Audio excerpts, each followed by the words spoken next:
Every 22nd of March since 1993, you need to say something clever about water. If you're out of ideas, internet even has your back. Help yourself with this top 3. Number 3. Thousands have lived without love, not one without water. Number 2. When the well is dry, we'll know the worth of water. And number 1, if there is magic on this planet, it is contained in water. Here you go. Now, better get ready because you'll have to say something clever about meteo on the next day. Why so? Well, since December 1992, the United Nations agreed to name every 22nd of March World Water Day. After the limited progress the World Water Decade had achieved over the 1980s, and before the limited progress the Millennium Development Goals would achieve from 2000 to 2015, the United Nations wanted to grab the world's attention and direct it towards the 2 billion people living without access to safe water. Nothing wrong at all with that, of course, but honestly, does it really help when Instagram influencers post about water once a year, then return to promoting their latest coupon code on a trendy keto diet? Do you think I'm overplaying it? Then check on these Google Trends. Every year in March, there's a peak of interest in water topics.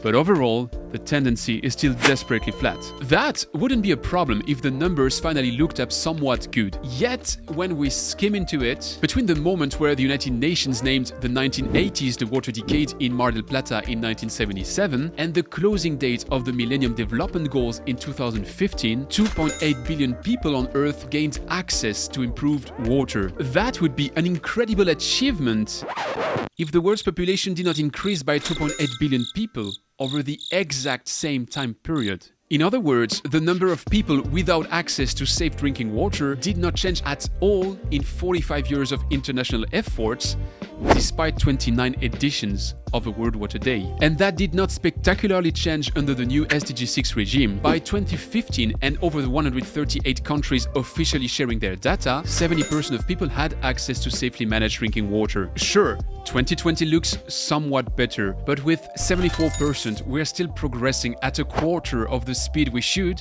to achieve 100% by the target date of 2030. Worse, in areas like sub-Saharan Africa, the number of people without access to safe drinking water even increased by about 10%. And looking forward, I've already shared how SDG 6.2, aka Achieve Access to Adequate and Equitable Sanitation and Hygiene for All and End Open Defecation, will see the situation worsen in more countries than the ones that will meet the goal by 2030. Is it the fault of World Water Day? Of course not, that would be unfair. Yet, with 192 world or international days of something listed on the United Nations agenda, more than 1 out of 2 days shall be a special day. And can you really expect anything from a special event when it happens so often? Plus, on a subjective note, is it frankly doing water a favor to place it on the same level as the French language, que le monde célèbre 2 jours plus tôt, radio, jazz, bicycle or chess? The beauty of World Water Day is that it was designed to disappear. As soon as every human on Earth can benefit from its right to affordable clean water, the 22nd of March could be freed to become whatever else needs attention from the international community. So when do we make it disappear? When do we actually walk the talk? I certainly don't pretend to have all the answers, but have a look here to get some actionable insights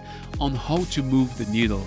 And if you want to dive deeper, I've been asking 20 water influencers for wisdom together with Björn Otto. We will be reviewing their input on the next water show, so don't miss out.